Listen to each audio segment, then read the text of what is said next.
A cura do corpo e do espírito. Irmão José. Médium Luiz Guilherme Marques. Alerta de Bezerra de Menezes. Embora as grandes aquisições do conhecimento tecnológico e dos avanços da ciência na sua multiplicidade de áreas, nestes dias conturbados os valores transcendentes não têm recebido a necessária consideração dos estudiosos que se dedicam à análise e à promoção dos recursos humanos, vivendo mais preocupados com as técnicas do que com o comportamento moral, que é de suma importância. Por isso, a herança que se transfere para as gerações novas que ora habitam o planeta diz mais respeito à ganância, ao prazer dos sentidos físicos, à conquista de espaço de qualquer maneira, dando lugar à violência e à desordem. O desprezo de muitos líderes e de incontáveis multiplicadores de opinião pelas religiões do passado e o fanatismo que vem sendo desenvolvido em torno do espiritualismo de ocasião, encarregado de amealhar recursos monetários para a existência e de favorecer com saúde aqueles que mais facilmente a possam comprar a soldo dos poderes endinheirados, tem dado lugar ao materialismo e ao utilitarismo em que as pessoas comprazem-se, distantes da solidariedade, da compaixão e do espírito fraternal, ante a dificuldade da real vivência do amor, conforme ensinado e vivido por Jesus. Podemos dizer que se vive o período da extravagância e do gozo imediato, sem que sejam mensuradas as consequências perniciosas dessa conduta decorrentes. Os indivíduos parecem anestesiados em relação aos tesouros da alma, com exceções compreensíveis, e mesmo entre alguns daqueles que abraçam a revelação espírita, os conflitos de vária ordem permanecem na condição de mecanismos de defesa contra a abnegação e entrega total ao Messias de Nazaré. Alguns indivíduos, que se consideram ousados e cépticos, não levam em consideração os acontecimentos que assolam o planeta, seja no que diz respeito às convulsões sísmicas, cada vez mais vigorosas e trágicas, seja no tocante à natureza sociológica, econômico-financeira, psicológica, ético-moral aterrorizantes. Outros, mais tímidos, deixam-se seduzir por informações religiosas ortodoxas, amedrontados e inquietos ante a perspectiva do fim do mundo. Vírgula constante do livro Amanhecer de uma Nova Era, de Manuel Filomeno de Miranda, psicografado por Divaldo Pereira Franco, Leal, 2012, páginas 204-205. Introdução.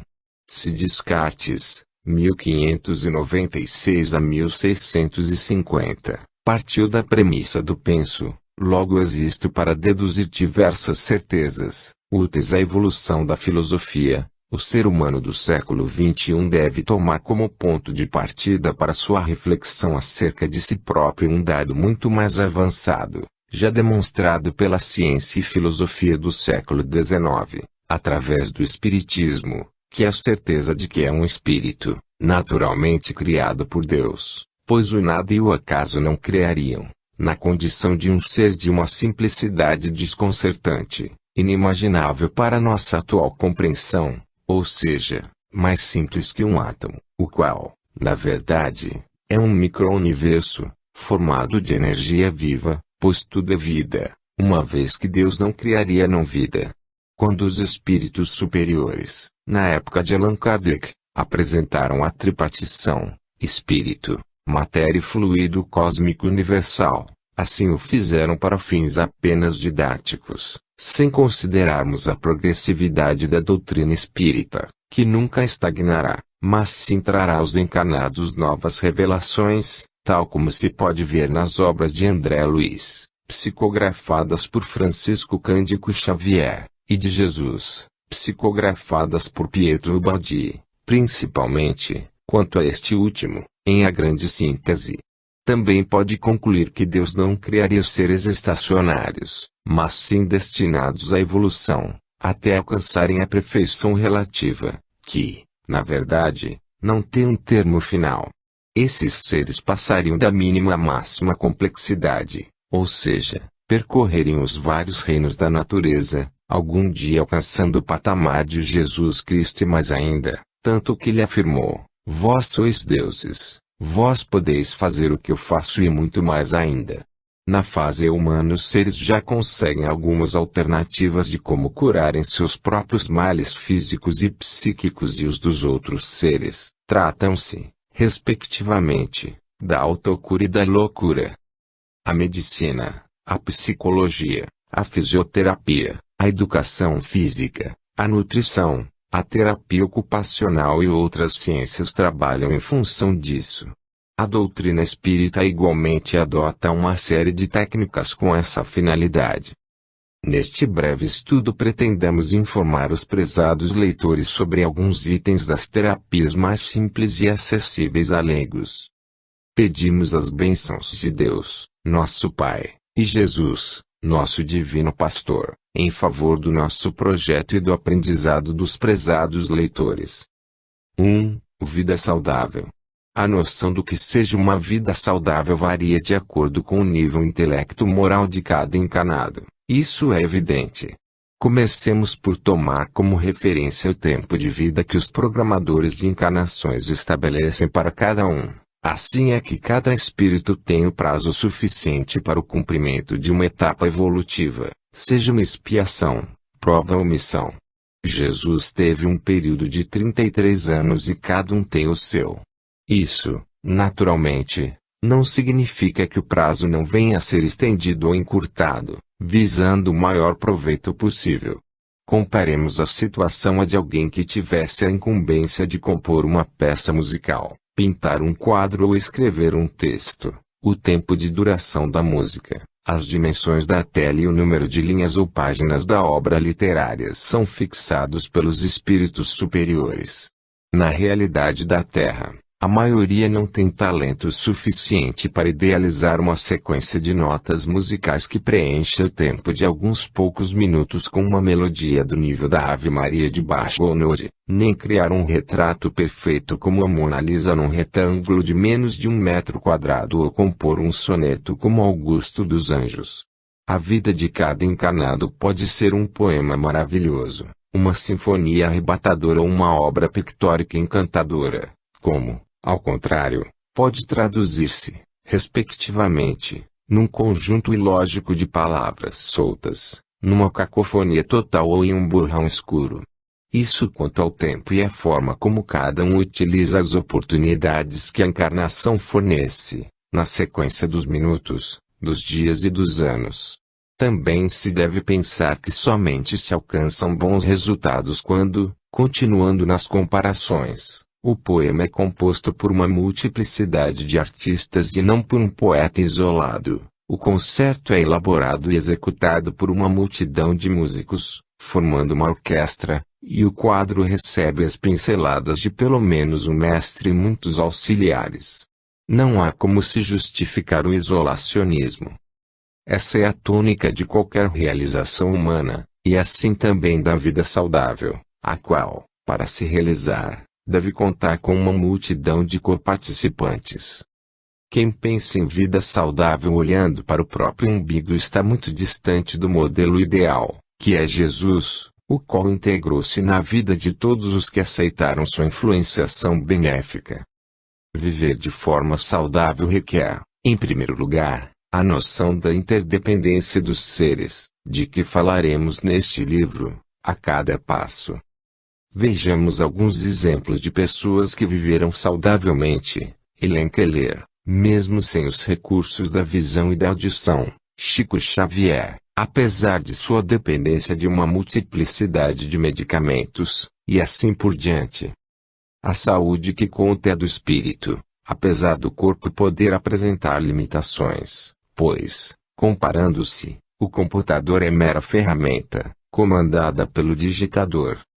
O materialismo associa a ideia de vida saudável unicamente ao estado de nenhum incômodo ou limitação do corpo, quando há muitos que, mesmo com um corpo sem lesões ou desarranjos, se direcionam para o abismo moral. Não nos propomos, neste opúsculo, apresentar fórmulas para manter o corpo atraente aos olhos ou sem nenhum desconforto, mas sim pretendemos informar sobre as necessidades do espírito. Evidentemente tendo que cuidar do corpo, mas apenas como quem cuida do seu automóvel, todavia, sem ser escravo da sua posse temporária. A vida saudável é a decorrência da harmonia interior, ou seja, espiritual, e, quanto ao organismo físico, cuidando-se dele ao máximo possível, para que a máquina renda no limite da sua capacidade, com vistas ao trabalho que o espírito encarnado deve realizar. Nossa proposta não é a da medicina materialista, mas a da ciência voltada para o aperfeiçoamento espiritual, o qual prevê, como um de seus itens, o dever de conservação do corpo. Feito este esclarecimento, passemos a algumas considerações sobre os cuidados com o corpo propriamente dito. 1.1 Alimentação adequada sob orientação técnica. Se é verdade que a energia elétrica já chega pronta para ser utilizada pelos equipamentos elétricos, não acontece o mesmo com relação ao corpo humano, uma vez que o oxigênio é selecionado no meio da massa de ar que chega aos pulmões, bem como as vitaminas e outros elementos necessários à sustentação do corpo, passam por um processo complexo de seleção dentro do aparelho digestivo. Assim se vê, de início, a necessidade de se estudar em profundidade a questão da nutrição humana. Apenas para os prezados leitores verem a complexidade e as dificuldades que os especialistas enfrentam, podemos informar que o tomate, por exemplo, na Idade Média foi tido como fruto venenoso e agora é tratado como alimento de grande importância, bem como a Coca-Cola era comercializada, inicialmente, como fortificante e na atualidade é reconhecida como um refrigerante, por sinal, altamente pernicioso para o aparelho digestivo. Os pesquisadores da área da nutrição, na verdade, estão longe de chegarem a conclusões decisivas sobre o que faz bem e o que faz mal à saúde humana, não só em termos dos produtos em si, como também da sua quantidade, ocorrendo incontáveis casos de intoxicações, doenças hepáticas e do aparelho digestivo em geral, inclusive casos de câncer. Alimentação melhor para a saúde, todavia, deve ser reconhecida como aquela que provém diretamente da natureza, uma vez que somente ela, além dos elementos químicos que também existem nos produtos artificiais, traz na sua intimidade molecular o magnetismo que lhes foi impresso pelo ser vivo de onde foi extraído, como é o caso das frutas, legumes e verduras. Os produtos alimentícios artificiais não têm esse magnetismo, o qual é absolutamente necessário para se combinar com o magnetismo do ser humano que o utilizará. Temos de considerar também um outro fator que é o alquimismo, o próprio do organismo de cada ser humano, o qual é influenciado totalmente pelo psiquismo, de tal forma que algumas pessoas absorvem bem determinados produtos e não assimilam de maneira satisfatória outros produtos. Isso depende não só da base formada pelas experiências anteriores daquele espírito, que favorecem ou desfavorecem essa assimilação, como também até do seu nível evolutivo. Os encarnados altamente evoluídos costumam ser infensos aos alimentos pesados, os quais são, todavia, facilmente assimilados pelos encarnados mais primitivos. Cremos ter esclarecido suficientemente essa questão, mas façamos uma comparação com o que ocorre no reino animal, em que as feras se alimentam de carne sangrenta, enquanto que os outros animais mais pacíficos utilizam alimentação vegetariana. A necessidade que algumas pessoas têm da ingestão de grande quantidade de carne dá a entender que ainda estão muito presas à materialidade de uma forma geral, ocorrendo o oposto na hipótese contrária. Não traçamos esses parâmetros de forma absoluta, mas representam um indicativo para a reflexão dos prezados leitores. A tendência, no mundo de regeneração, será, evidentemente, a abolição do uso da carne, sendo substituída por outros alimentos que contêm proteínas de natureza vegetal. Aliás, grande parte da humanidade já procede dessa forma, como é o caso, por exemplo, da maioria dos indianos, cujo aparelho digestivo, no curso das gerações sucessivas, foi se tornando diferenciado e não assimila mais os pesados alimentos dos ocidentais em geral, que ainda se deleitam com as carnes sanguinolentas dos animais mortos, sabendo-se que esses despojos ficam impregnados de um magnetismo altamente prejudicial, devido ao pavor vivenciado por esses nossos irmãos, no instante da sua desencarnação violenta. Com o tempo, com a evolução humana no sentido do conhecimento de que os animais de hoje são aquilo que nós fomos ontem, todos passarão gradativamente a respeitar esses nossos irmãos e irmãs menos evoluídos, mas que chegarão à fase humana, à angelitude e à perfeição relativa. Os nutricionistas e profissionais assemelhados devem ir procurando se informar sobre essas questões todas, a fim de programar o cardápio das pessoas que se socorrem dos seus conhecimentos especializados, porque em caso contrário, continuarão acontecendo verdadeiros desastres orgânicos, provocados pela alimentação nociva, como se vê na maioria dos restaurantes ocidentais e das residências particulares, difundindo-se doenças graves, como é o caso do câncer, devido à grande quantidade de produtos químicos artificiais injetados nos alimentos enlatados ou acondicionados para permanecerem durante longos períodos em armazenamento. A ciência da nutrição não representa mero acessório da medicina, mas sim um ramo do conhecimento tão importante quanto essa última, e que deverá cada vez mais ser valorizada na nova era, que se iniciou e que evoluirá no sentido da verdadeira implantação do reino de Deus no mundo terreno. Todavia, as próprias pessoas interessadas podem estudar o assunto, mesmo que de forma leiga, raciocinando no sentido de que é a mãe natureza que fornece os alimentos saudáveis e não a tecnologia materialista dos encarnados em geral, os quais não acreditam na existência do espírito, que inicia sua trajetória em fase anterior do mineral, bem como não acredita na lei da reencarnação, pela qual passam todos os seres para evoluírem. Esses cientistas, voltados para o mundo das aparências, portanto, mundo ilusório, exercitam uma ciência positiva em alguns aspectos e negativa em outros, ficando difícil até saber o que tem pesado mais, se o primeiro aspecto ou o segundo, em termos de saúde dos seres humanos. Propomos neste estudo chamar a atenção dos prezados leitores para atinarem para essas questões, a fim de terem saúde por muitos anos e contribuírem para que os outros igualmente a tenham. 1.2 Prática regular de atividades físicas sob orientação técnica. Para quem é proprietário de um automóvel há duas opções. A primeira é vê-lo degradar-se pelo uso e a segunda é um dia despertar e verificar que ele perdeu a condição de utilização, corroído pela ferrugem. Assim acontece também com o corpo humano, deprecia-se pela reiteração das atividades físicas e intelectuais no correr dos anos ou, então, fica cada vez mais frágil, graças à ociosidade ou falta de exercícios. Em um caso e no outro, igualmente chegará a hora da falência corporal, que ocasiona a morte. O que se pode fazer, face à inevitabilidade do desgaste físico, é empregar as potencialidades corporais da melhor forma possível tendo em vista o cumprimento das tarefas programadas para a encarnação. Assim, Chico Xavier e Madre Teresa de Calcutá não se preocupavam em manter a máquina orgânica em bom estado à custa de ginástica e atividades esportivas, pois seu tempo era todo consagrado aos objetivos espiritualizantes. Muito menos Jesus seria visto participando de competições atléticas ou fortalecendo os músculos em atividades organizadas por técnicos da educação física da sua época.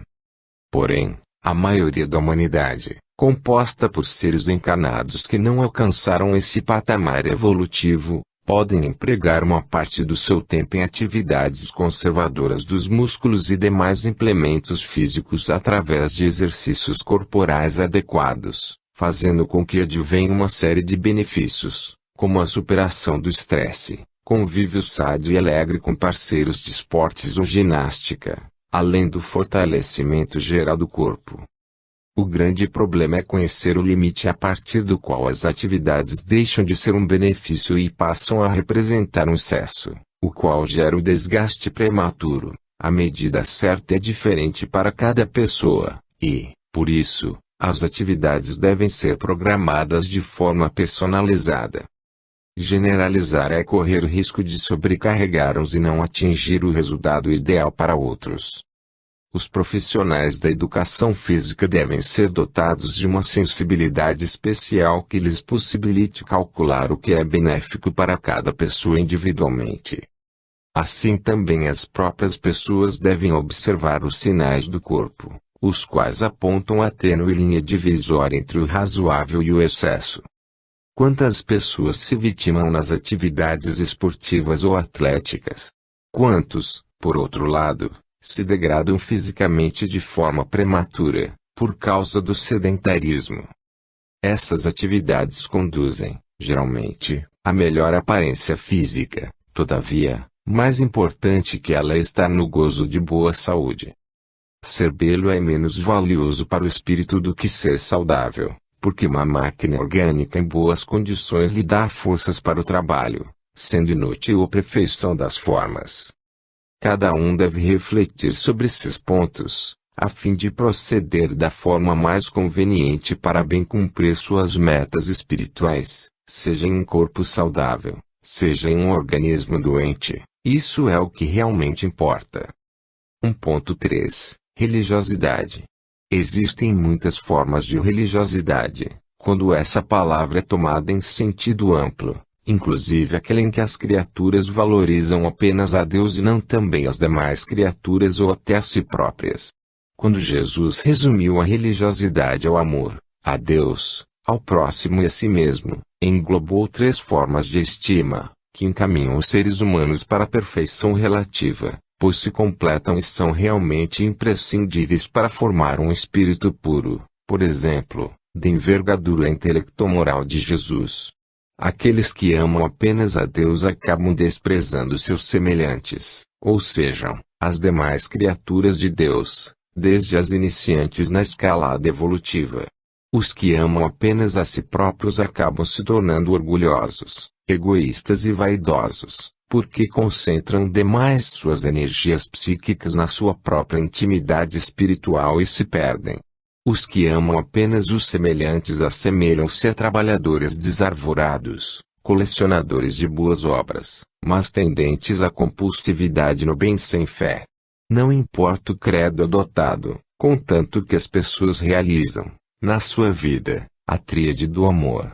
Todavia, como estamos escrevendo um livro espírita e nos dirigimos aos espíritas, devemos valorizar a crença espírita, a qual, na verdade, acima dos aspectos científico e filosófico, deve dar ênfase ao cristianismo, reconhecendo em Jesus o divino governador da terra, pois ele realmente é o modelo de toda a perfeição possível aos seres deste planeta. Não que se deva menosprezar as outras correntes religiosas, que não reconhecem o divino governador planetário, mas, na verdade, todas elas, pelo simples fato de excluírem o próprio divino pastor das almas terrenas, pecam pela base, como alguém que constrói um edifício sem um alicerce suficiente para ir acrescentando, de tempos em tempos, outros andares, chega a um ponto em que a obra tem de parar, sob pena de ruir. Assim as correntes religiosas que não enxergam Jesus como o divino governador da terra, têm seu valor como moralizadoras e intelectualizadoras, mas não conseguem alcançar a altura que deve ser a meta de cada ser humano. Pode parecer facciosismo esta afirmação, mas, no fundo, há um fundo de orgulho nesses crentes, pois procuram negar a realidade da superioridade do divino pastor, entronizando algum dos seus discípulos, dando-lhes o destaque que eles mesmos muitas vezes não pretenderam. Todavia, Jesus, como ser perfeito relativamente, pensa como Deus, retratado na parábola do mordomo infiel, elogia os adeptos de crenças que não o valorizam, contanto que sejam benevolentes com as demais criaturas de Deus. Quanto mais alguém amar o próximo, ou sejam, as criaturas de Deus, mais recebe do Pai, até chegar ao ponto dos espíritos puros, os quais, todavia, amam a Deus acima de todas as criaturas, vivendo em contato permanente com Ele. Nesse estágio a felicidade consiste justamente no amor mais elevado e recompensador que existe. É preciso que as pessoas aprendam a racionar sobre a religiosidade sob o ângulo da tríade do amor, desdobrando cada uma dessas facetas em inúmeras outras, até o infinito. Os livros normalmente não encampam todas as verdades, pois somente a intuição, ou seja, a ligação mental com os espíritos superiores, vai gradativamente revelando a verdade, que, em última instância, são as leis de Deus, por trás das quais está Ele próprio, em toda a sua magnitude e amor. O antropomorfismo ainda amarra e não deixa espaço mental suficiente para muitas criaturas entenderem a Deus, e os defeitos morais impedem as criaturas de merecer a compreensão exata dessa tríade. Por isso, é necessário que cada um adquira as virtudes da humildade, do desapego e simplicidade, resumíveis no amor universal, para merecer conhecer a verdade, a que Jesus se referiu há 2 milênios atrás. Religião não deve ser uma arma para alguém de gladiar com as demais criaturas, mas para hermanar-se a todas elas, independente do degrau evolutivo em que estejam. Julgar-se mais evoluído que os outros pelo simples fato de adotar esta ou aquela forma de crença é ignorar a humildade, portanto, demonstrando pouco progresso espiritual. Os grandes espíritos nunca menosprezam nada ou ninguém, justamente por isso são estrelas e sóis espirituais, iluminando a vida de milhares ou milhões. Sejamos como eles. 1.3.1 A luz que há em ti. Essa expressão foi extraída do ensino de Jesus que diz: se teus olhos forem bons, todo o teu corpo terá luz. Se, porém, teus olhos forem maus, teu corpo andará em trevas. Se a luz que há em ti são trevas, quão espessas serão as próprias trevas.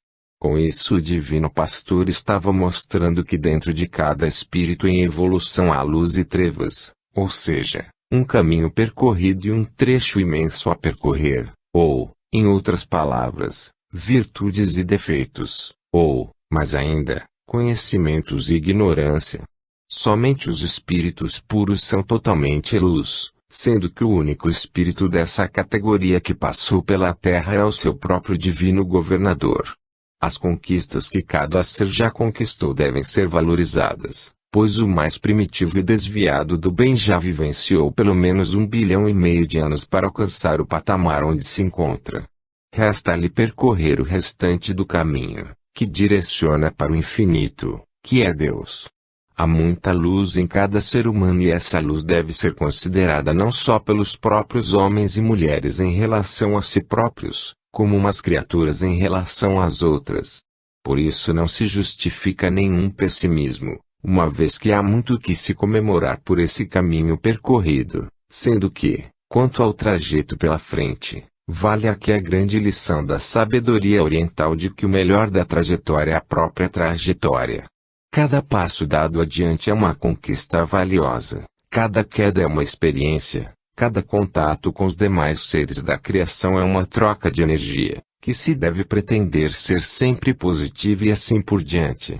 A luz que há em ti é uma afirmação da verdade sobre os seres humanos, que são lucigênitos, ou seja, nasceram da luz divina, como partículas desprendidas do grande foco, que criou e sustenta o universo.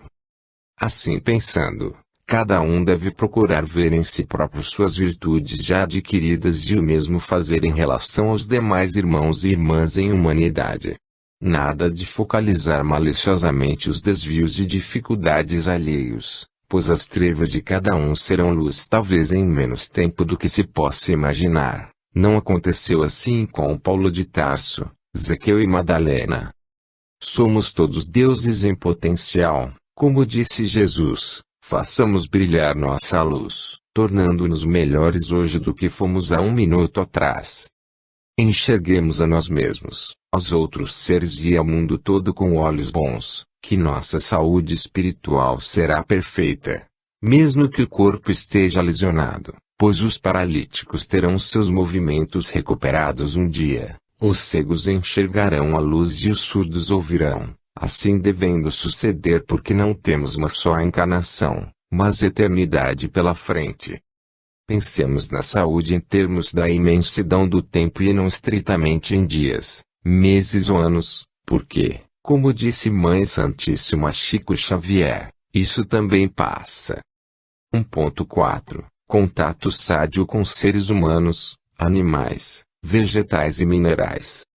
Chico Xavier falava às plantas e abraçava Jorge, o maltrapilho de quem todos faziam questão de se distanciar. Francisco de Assis se dirigiu ao lobo de Gúbio aconselhando-o a procurar paragens menos arriscadas para a vida daquele animal indomesticável, e assim por diante.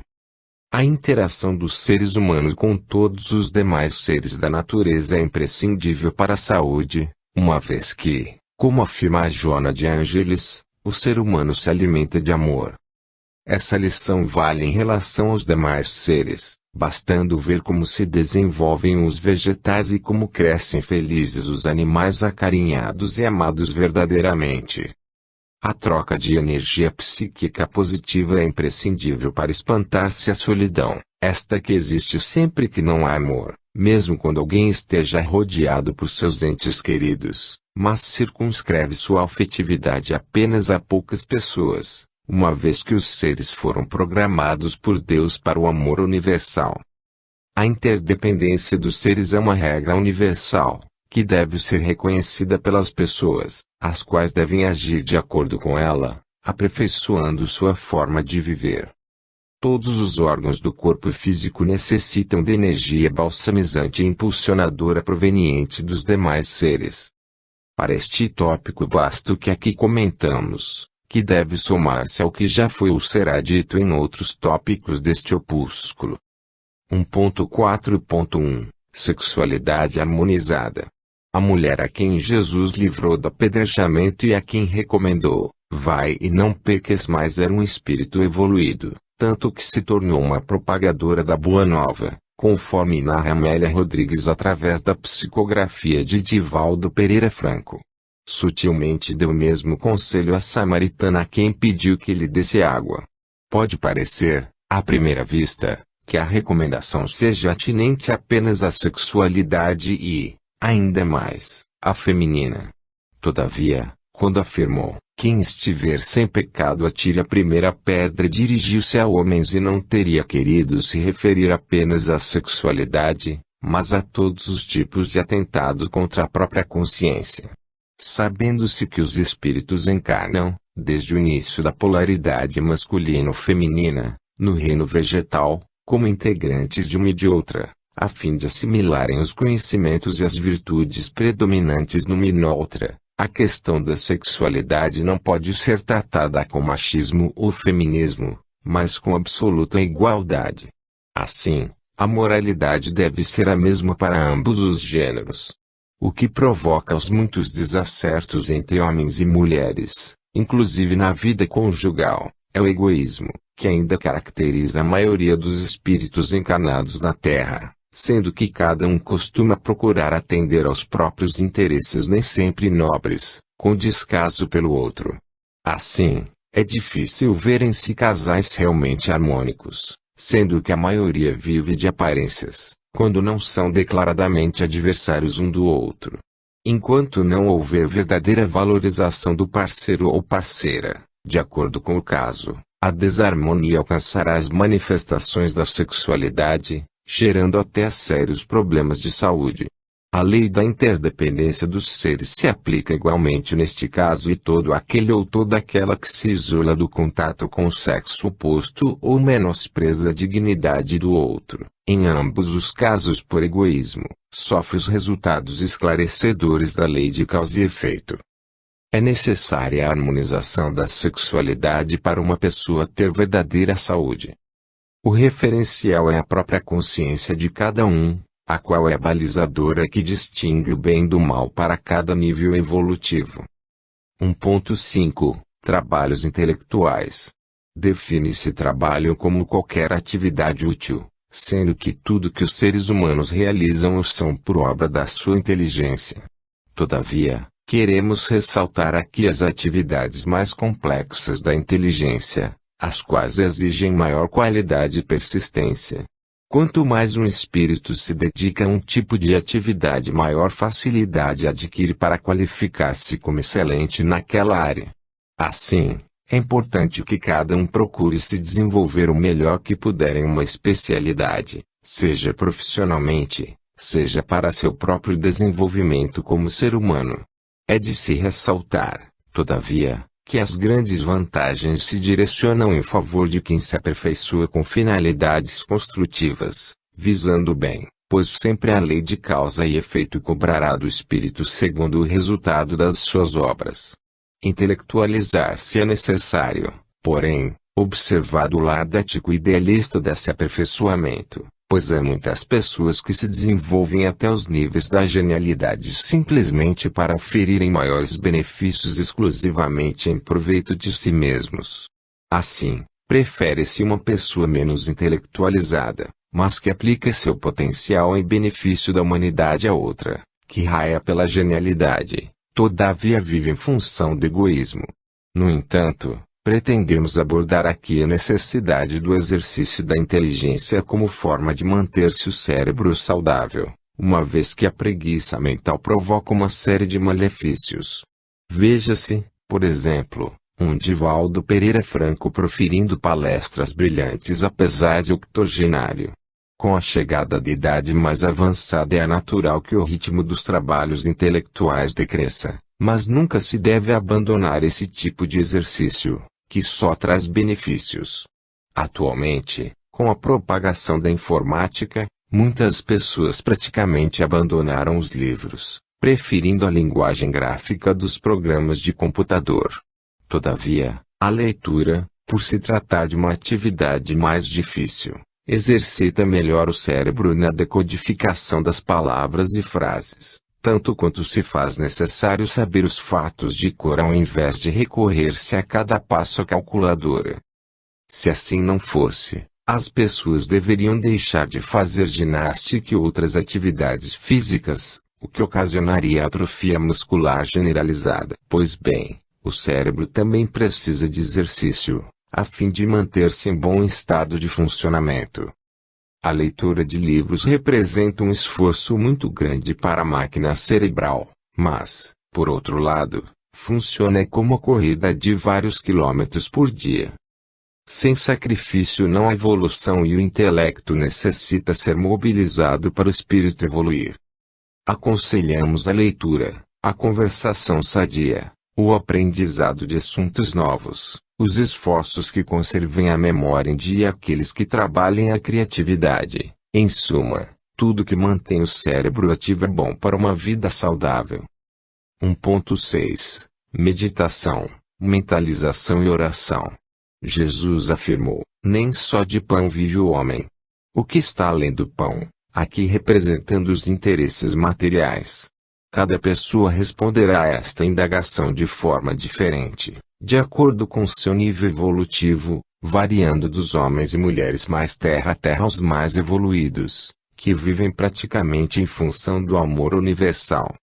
Jesus, por exemplo, antes de iniciar sua vida pública, isolou-se durante 40 dias para manter contato com o Pai Celestial, igualmente indo orar antes de entregar-se à prisão, que culminou com sua imolação na cruz.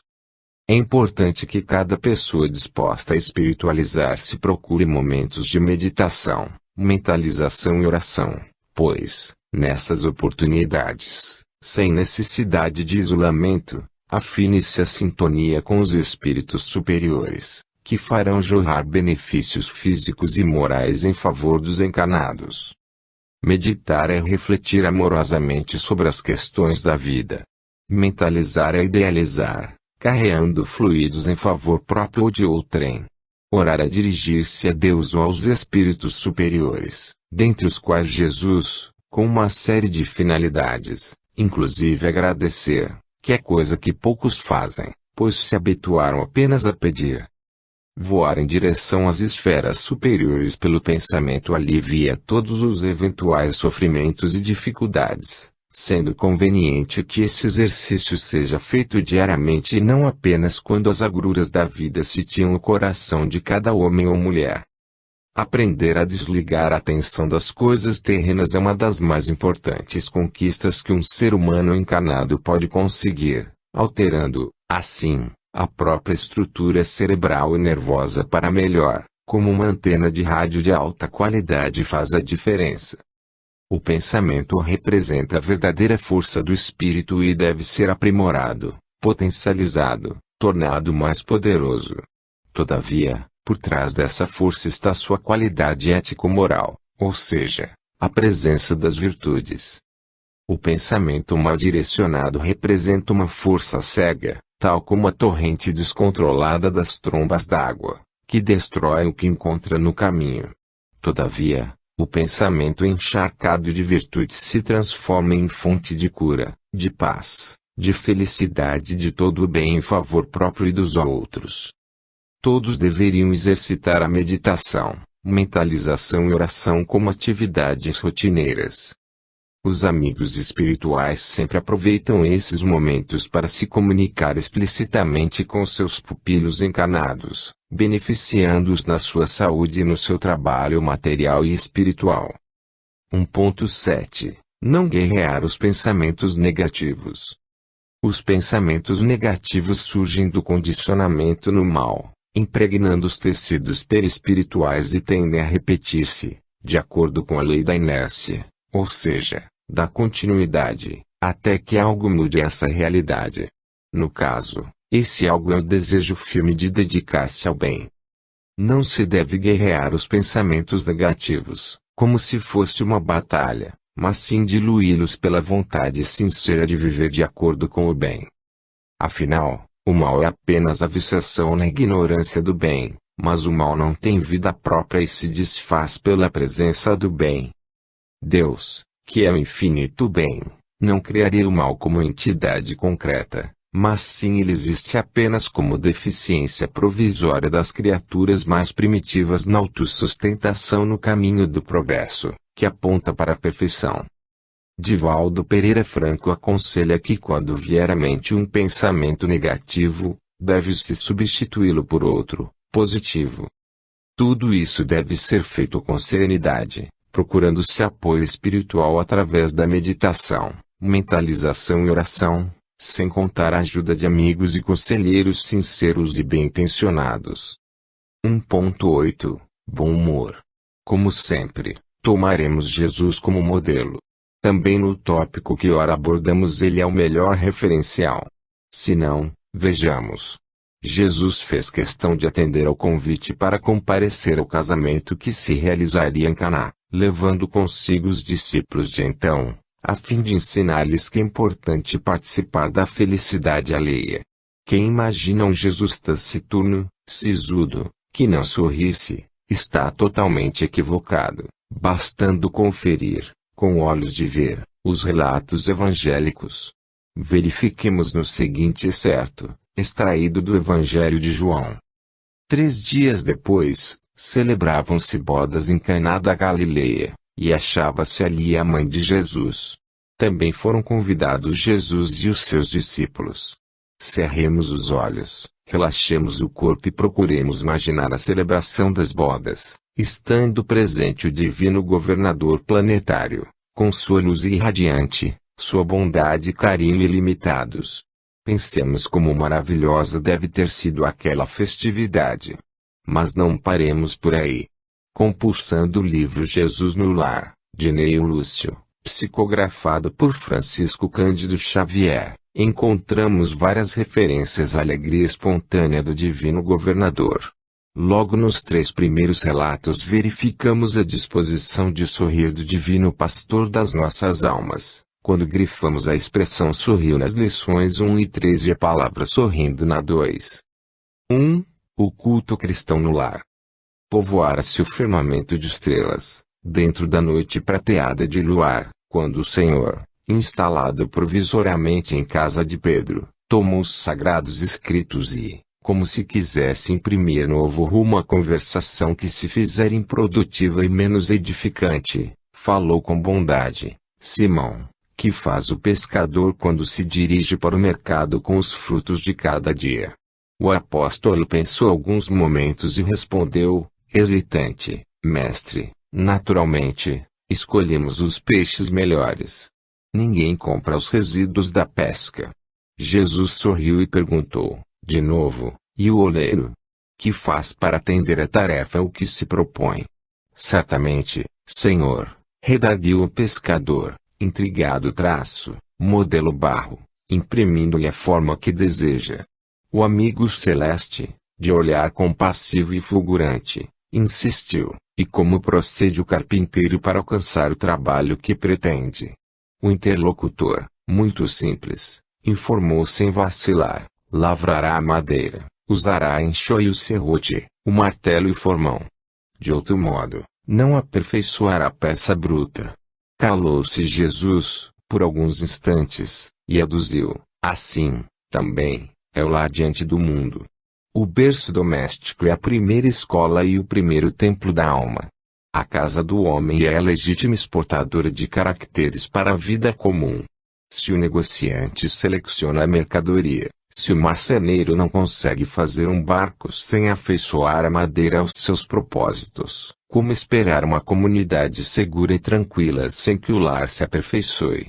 A paz do mundo começa sob as telhas a que nos acolhemos. Se não aprendemos a viver em paz, entre quatro paredes, como aguardar a harmonia das nações? Se nos não habituamos a amar o irmão paz próximo, associado à nossa luta de cada dia, como respeitar o eterno Pai que nos parece distante? Jesus relanceou o olhar pela sala modesta, fez pequeno intervalo e continuou, Pedro, acendamos aqui, em torno de quantos nos procuram assistência fraterna, uma claridade nova. A mesa de tua casa é o lar de teu pão. Nela, recebes do Senhor o alimento para cada dia. Por que não instalar, ao redor dela, a sementeira da felicidade e da paz na conversação e no pensamento? O Pai, que nos dá o trigo para o celeiro, através do solo, envia-nos a luz através do céu. Se a claridade é a expansão dos raios que a constituem, a fartura começa no grão. Em razão disso, o Evangelho não foi iniciado sobre a multidão, mas, sim, no singelo domicílio dos pastores e dos animais. Simão Pedro fitou no Mestre os olhos humildes e lúcidos e, como não encontrasse palavras adequadas para explicar-se, murmurou, tímido, Mestre, seja feito como desejas. Então Jesus, convidando os familiares do apóstolo à palestra edificante e à meditação elevada, desenrolou os escritos da sabedoria e abriu, na terra, o primeiro culto cristão no lar. 2. A escola das almas. Congregados, em torno do Cristo, os domésticos de Simão ouviram a voz suave e persuasiva do Mestre, comentando os sagrados textos. Quando a palavra divina terminou a formosa preleção, a sogra de Pedro indagou, inquieta, Senhor, afinal de contas, que vem a ser a nossa vida no lar? Contemplou-a ele, significativamente, demonstrando a expectativa de mais amplos esclarecimentos, e a matrona acrescentou, iniciamos a tarefa entre flores para encontrarmos depois pesada colheita de espinhos. No começo é a promessa de paz e compreensão, entretanto, logo após, surgem pedras e dissabores. Reparando que a senhora Galileia se sensibilizara até às lágrimas, deu-se pressa a Jesus em responder, o lar é a escola das almas, o templo onde a sabedoria divina nos habilita, pouco a pouco, ao grande entendimento da humanidade. E, sorrindo, perguntou, que fazes inicialmente as lentilhas, antes de servi-las à refeição? A interpelada respondeu, titubeante, naturalmente, Senhor, cabe-me levá-las ao fogo para que se façam suficientemente cozidas. Depois, devo temperá-las, tornando-as agradáveis ao sabor. Pretenderias, também, porventura, servir pão cru à mesa? De modo algum, tornou a velha humilde traço, antes de entregá-lo a consumo caseiro. Compete-me guardá-lo ao calor do forno. Sem essa medida, o divino amigo então considerou, há também um banquete festivo, na vida celestial, onde nossos sentimentos devem servir à glória do Pai. O lar, na maioria das vezes, É o cadinho santo ou forno preparador. O que nos parece aflição ou sofrimento dentro dele é recurso espiritual. O coração acordado para a vontade do Senhor retira as mais luminosas bênçãos de suas lutas renovadoras, porque, somente aí, de encontro uns com os outros, examinando aspirações e tendências que não são nossas, observando defeitos alheios e suportando-os, aprendamos a desfazer as próprias imperfeições. Nunca notou a rapidez da existência de um homem? A vida carnal é idêntica à flor da erva. Pela manhã emite perfume, à noite, desaparece. O lar é um curso ligeiro para a fraternidade que desfrutaremos na vida eterna. Sofrimentos e conflitos naturais, em seu círculo, são lições. A sogra de Simão escutou, atenciosa, e ponderou: Senhor, há criaturas, porém, que lutam e sofrem, no entanto, jamais aprendem. O Cristo pousou na interlocutora aos olhos muito lúcidos e tornou a indagar: que fazes das lentilhas endurecidas que não cedem à ucção do fogo? Ah! Sem dúvida, atiro-as ao monturo, porque feririam a boca do comensal descuidado e confiante. Ocorre o mesmo, terminou o mestre, com a alma rebelde às sugestões edificantes do lar. A luta comum mantém a fervura benéfica, todavia, quando chega a morte, a grande selecionadora do alimento espiritual para os celeiros de nosso Pai, os corações que não cederam ao calor santificante, mantendo-se na mesma dureza, dentro da qual foram conduzidos ao forno bendito da carne, serão lançados fora, a fim de permanecerem, por tempo indeterminado, na condição de adubo, entre os detritos da natureza. 3. Explicações do Mestre. Em plena conversação edificante, Sara, a esposa de Benjamim, o criador de cabras, ouvindo comentários do Mestre, nos doces entendimentos do lar de Cafarnaum, perguntou, de olhos fascinados pelas revelações novas: a ideia do reino de Deus, em nossas vidas, é realmente sublime. Todavia, como iniciar-me nela? Temos ouvido as pregações à beira do lago e sabemos que a Boa Nova aconselha, acima de tudo, o amor e o perdão. Eu desejaria ser fiel a semelhantes princípios, mas sinto-me presa a velhas normas. Não consigo desculpar os que me ofendem. Não entendo uma vida em que troquemos nossas vantagens pelos interesses dos outros. Sou apegada aos meus bens e ciumenta de tudo o que aceito como sendo propriedade minha. A dama confessava-se com simplicidade, não obstante o sorriso desapontado de quem encontra obstáculos quase invencíveis. Para isso, comentou Pedro Traço, é indispensável a boa vontade. Com a fé em nosso Pai Celestial, aventurou a esposa de Simão Traço, atravessaremos os tropeços mais duros. Em todos os presentes transparecia ansiosa expectativa quanto ao pronunciamento do Senhor, que falou, em seguida longo silêncio: Sara, qual é o serviço fundamental de tua casa? É a criação de cabras, redarguiu a interpelada, curiosa. Como procedes para conservar o leite inalterado e puro no benefício doméstico? Senhor, antes de qualquer providência, é imprescindível lavar, cautelosamente, o vaso em que ele será depositado. Se qualquer detrito ficar na ânfora, em breve todo o leite se toca de franco azedume e já não servirá para os serviços mais delicados. Jesus sorriu e explanou: assim é a revelação celeste no coração humano. Se não purificamos o vaso da alma, o conhecimento, não obstante superior, se confunde com as sujidades de nosso íntimo, como que se degenerando, reduzindo a proporção dos bens que poderíamos recolher. Em verdade, Moisés e os profetas foram valorosos portadores de mensagens divinas, mas os descendentes do povo escolhido não purificaram suficientemente o receptáculo vivo do Espírito para recebê-las. É por isto que os nossos contemporâneos são justos e injustos, crentes e incrédulos, bons e maus ao mesmo tempo. O leite puro dos esclarecimentos elevados penetra o coração como alimento novo, mas aí se mistura com a ferrugem do egoísmo velho. Do serviço renovador da alma restará, Então, o vinagre da incompreensão, adiando o trabalho efetivo do reino de Deus. A pequena assembleia, na sala de Pedro, recebia a lição sublime e singela, comovidamente, sem qualquer interferência verbal.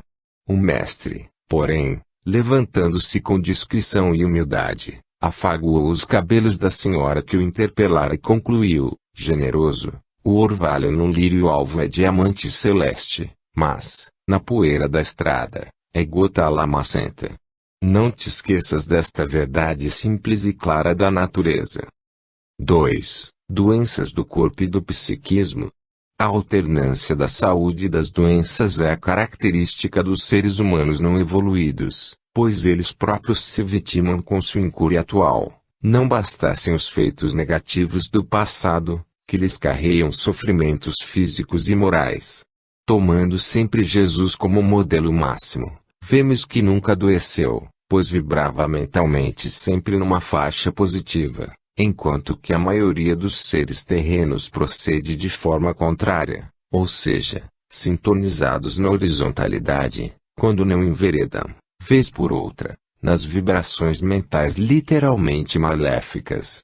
Dessa sintonia negativa surgem as doenças, que se instalam primeiro no perispírito e, com o tempo, agredindo continuamente os tecidos corporais, provocam neles desarranjos, como, por exemplo, a ferrugem que ataca determinadas estruturas sólidas ou a lama que suja a água límpida. Como regra geral, se pode pensar que as criaturas evoluídas são menos sujeitas a doenças, a não ser casos especiais, como o de Francisco Cândido Xavier, cujo organismo sofreu diversos achaques. Todavia, também como aconteceu com Francisco de Assis e outros missionários. Satya Sai Baba, Ama, Allan Kardec, Amélia Gabriele Baudet e a maioria dos missionários, todavia, costumam viver normalmente com muita saúde, a fim de mais poderem realizar no bem.